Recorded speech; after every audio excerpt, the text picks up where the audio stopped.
I just need to quickly get this out of the way at the start of the video. Um, Everything said here in this guy is highly subjective because the way you collect cards is going to be different from the ways I collect cards and etc etc. The way you spend your money is going to be different from the way I spent my money. There's no absolutes here in the deck building. You're just going to have to use your own judgment a lot of the time. I'm just here to pass on some of the knowledge I've acquired building my own Lobo deck and some of the struggles that were about that, which is why I have a Joker moment at the start, because it was very expensive to build the deck initially. Either way, with that out of the way, I hope you enjoy. Alright, so you've come here for the Lobo deck guide, and first things first, Chucklefucks, you need to understand that this is not a fun process, okay? Getting a Lobo deck going in Little Alchemist, you might as well be selling your soul to the devil for as good as that will do you, because it is a pain in the goddamn ass, alright? I cannot begin to describe how much time I spent in the optimizer and looking at different packs and going, maybe this one is good, before I even came up with a workable idea for Lobo. But thankfully, I now have that workable idea and I can share it with you guys. So, moving on from my vaguely trauma-dump section there, let's talk about the main issue, which is the amount of money you need to spend in order to actually get this deck. It's not as much as I spent. I spent anywhere between $400 to $950 back when I first started building the deck, but there was a lot of factors that contributed to this high amount. First off, the first ever pack I bought didn't even have the boosted gem sales, so it was so expensive. It was so expensive. I don't think I spent money on it. I got incredibly lucky as well. I got the Dragon Onyx combo card from the Feline pack, but just know that this is no longer the price point you're working with if you just want to stand a chance at building this Lobo deck. The actual price point you're probably working with today is anywhere between $0 to $250. This amount obviously varies the amount of time you have to grind. Like, it's an axis here where the further left you go on this, the less grind there is. And the more, or sorry, the more right you go, and the more left you go is more grind. But you still need to hit masters to get Lobo, and the entire strategy predicates on owning Lobo. So you can stockpile quite a bit of gems while working towards the Lobo deck. Because we got reduced arena seasons. Woo! So you're getting a lot more gems from season rewards in the first place. Back when I was playing or building my Lobo deck, it was, what was it, 90 days per arena season? Like, very long. I think it's double whatever we have it currently at. So you get a lot more gems from the arena rewards. Then we also have the good old Onyx Goblin King. Excuse the blurry image, I wasn't able to find anything better, but this guy only spawned every 4 months back when I was building the Lobo deck, and you weren't guaranteed to get a gold combo card or Onyx combo card. There was a chance you would get a dust booster, which was devastating. But he's been buffed a lot now, so now instead of dropping 20 gems, he drops 50 gems. He spawns, I can't remember if it was like once a month or every month and a half, but a lot faster than what it was before, as well as the Diamond Goblin now dropping more gems. I'm pretty sure he got bumped up to 20 gems as well, and so you can, and he spawns more frequently as well, anywhere from a month to every 2 weeks. And so you can get lucky with your diamond final forms from him, and etc. etc. That's why it's theoretically to now build this deck free to play, because you're just getting more gems in your pockets. And then if you aren't free to play and you want to spend some money, shut up, Windows. You don't have to spend as much because of the gem sales. If you wait for one of these to come around and like buy bulk gems all at once, you can get away with 100 to or 50 to 100 to $150 and basically be able to buy out as many packs as I did. Like it was crazy expensive when I was buying out packs. So you have a lot going for you. Let's now talk about strategy. So, in my mind, there are effectively three important things to consider when making your deck in Little Alchemist: fusions, Onyx combo cards, and Diamond Final Forms. Because it's just that's every deck in Little Alchemist needs some combination of these threes. Without fusions, you can't consistently get off your Diamond Final Forms, and without Onyx combo cards, you aren't consistently able to get to your Diamond Final Forms to actually activate them, because you're just going to get outstatted by other people's full Onyx combo card decks.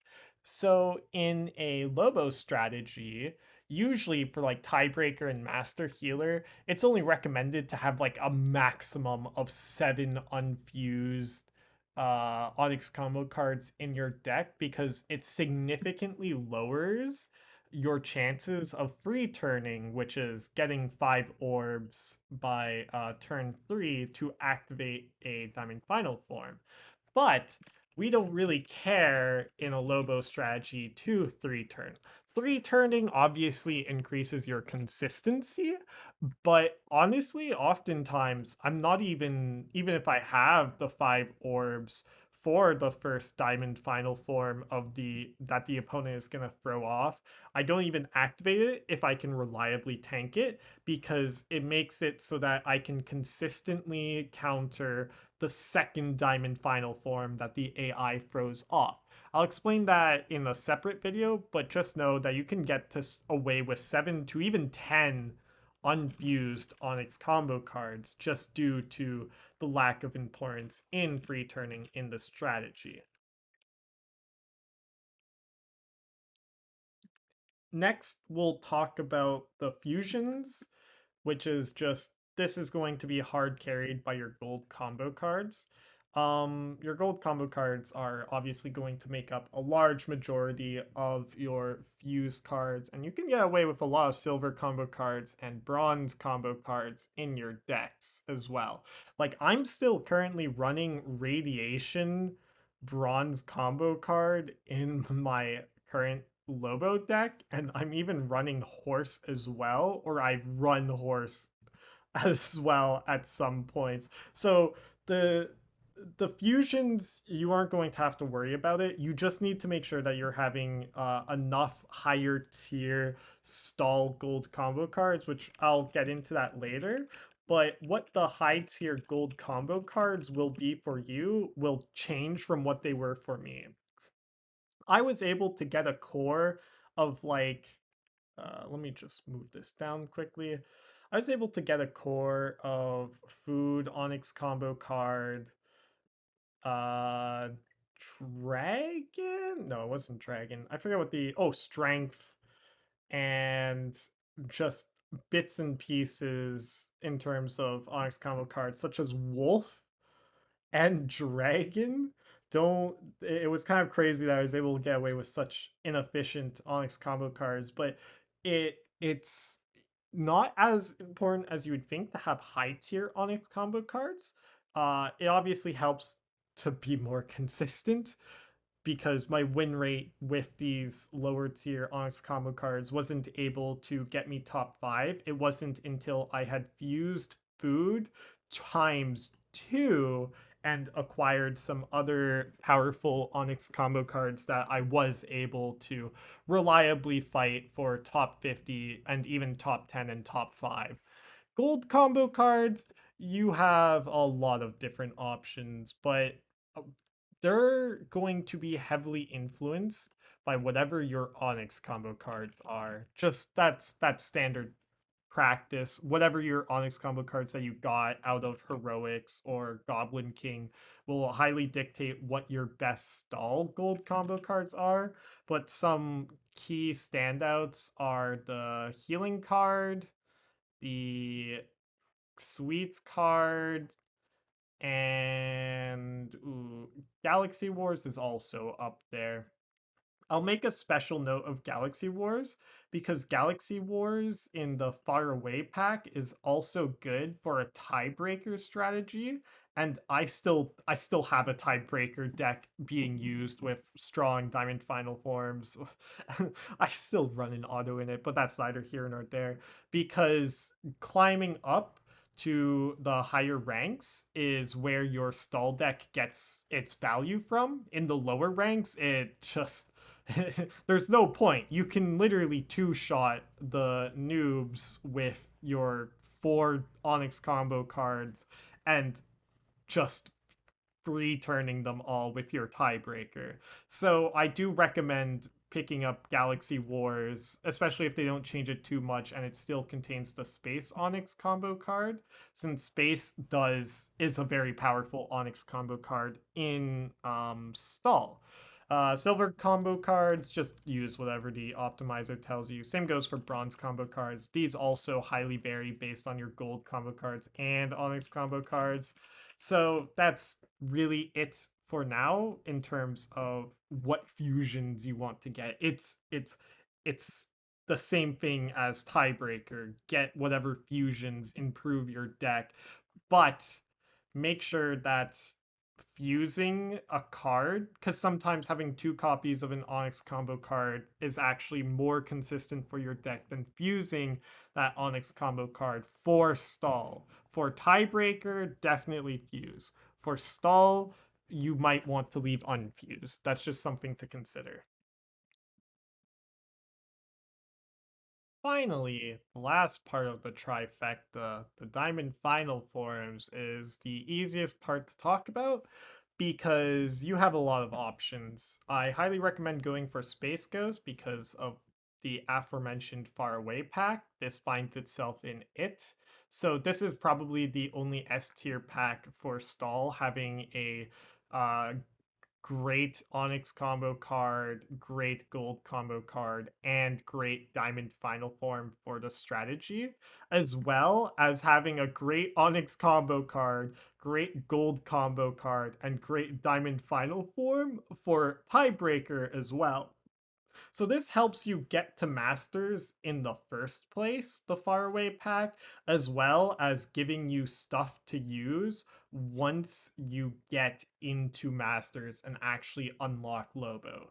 That's why I don't recommend going for the Bomb Shelter or Fire Sigil Diamond Final Forms as much, because Bomb Shelter finds itself in the Subterranean pack and or Subterranean, the underground. So wait, no, I was right. The subterranean pack, and it has the underground gold combo card, as well as the sci-fi Onyx combo card. Although I'm not gonna lie, I was able to use underground very well for a long time. In fact, I'm still using it in my deck just because it has such a strong combo with radiation and science, giving you the bomb shelter combo in the first place, which is really useful in a stall Lobo deck. Just you get the strongest defensive card option from the combos. And it also pairs with the Apocalypse card as well from the End of World pack, which I also went for to get the Onyx Strength card because Onyx Strength is just, it's also a solid Onyx combo card for stall. But that was just my personal strategy. There's like a million different ways you can go about it. The best way to figure out what you need to use is to get intimate with your uh, optimizer and your own deck, because by the time you're able to even get Lobo, you've probably picked up a few Onyx combo cards from either the Goblin King or Heroics, and those will dictate a lot of how you early deck build in your Lobo strategy. Other mention. Oh yeah. Also, don't go for Spire Sigil. You can if you really want, but it gives you in the Fire Sigil pack, it's from the Artifact pack, so it gives you the Toy Onyx combo card and the whatchamacallit Relic Gold combo card, both of which are very bad. Relic was able to find some early use in my first versions of the stall deck, and I do technically still use Toy to this day in my stall deck because it gives like easy bake oven with my fused onyx food, which is a 34 defense combo, which is that's workable. That's very good. It's just you need the fused food onyx combo card for that to be useful, so I don't recommend that. Moving on to these cards, a movable object is good to go for because it comes from the End of World pack, I'm pretty sure. Let me double check. Remember, a lot of this could change as well since they're changing the packs as we speak. Yeah, it does come from the End of World pack. But Apocalypse and Strength Onyx combo card are both. Oh, sorry, no, it doesn't come from this pack. Where does a movable object come from? But End of World pack is good. Side note. Oh, the muscle pack. Nah, I don't recommend muscle pack. You can go for it. It gives you the Angel Onyx combo card, which does see a lot of use in a lot of different versions of Stall. It's just, uh, actually, never mind. Put a pin down that. You would have to do your own value judgment for if you want to go for this, but you can get away with lower defense Diamond Final Forms. Both of these come from good packs as well. Divine Healer coming from the what was it? First Aid pack and Candy Nation coming from the confectionery pack, which are both usable. Confectionery is slightly lower recommendation, but the Sweets Gold combo card is very strong. You use it in the perfect versions of the stall deck, which I'm getting to soon. And then the first aid pack is good all around with free for free, good diamond final form, good onyx combo card, and good gold combo card. So just look at the packs, go, does this combo well with my deck, or does it have future potential for cards to combo which brings me to the final section. So these are two theoretical perfect stall decks. The way I made them was by fiddling around with the optimizer. I set obviously the fused buff to just 100% so that it wouldn't change the data. That's why you see fused here says no and fused here says yes, because it didn't matter. This one I just set it as yes because I don't remember. It's probably just because I forgot. But as you can see, this is what I based a lot of my opinions on what the best stall cards are and how I personally decide what to go for. Because there's a lot of overlap between these two decks, even though they have some weird differences. Like here we can see the horn, healing, and where's the giant? Sweets healing. Oh, this one's the more quote unquote standard deck. We can see Horn just shows up randomly, and I'm actually unsure as to why, but it even beats out the second copy of Healing and Sweets. But then over on the other deck, we can see Elf Onyx show up, which I don't understand at all. Then Mutation, but I've never needed to understand these because going for these cards have never been important for me. I've just decided based on what was available to me and what I needed to improve my deck. In fact, that's why I've gone for like Radiation Onyx combo card, as well as some more weird ones like Angel and Space Onyx combo cards. Although those two do show up here pretty frequently. Where is Space? Here's Space. Like Space shows up and then Angel shows up in both the decks, I'm pretty sure. Where, yeah, here we go. Here's the other Space Onyx. And then Angel Onyx shows up here. In fact, there's two copies in this deck. So I was like, okay, I'll take these because they can improve my deck significantly.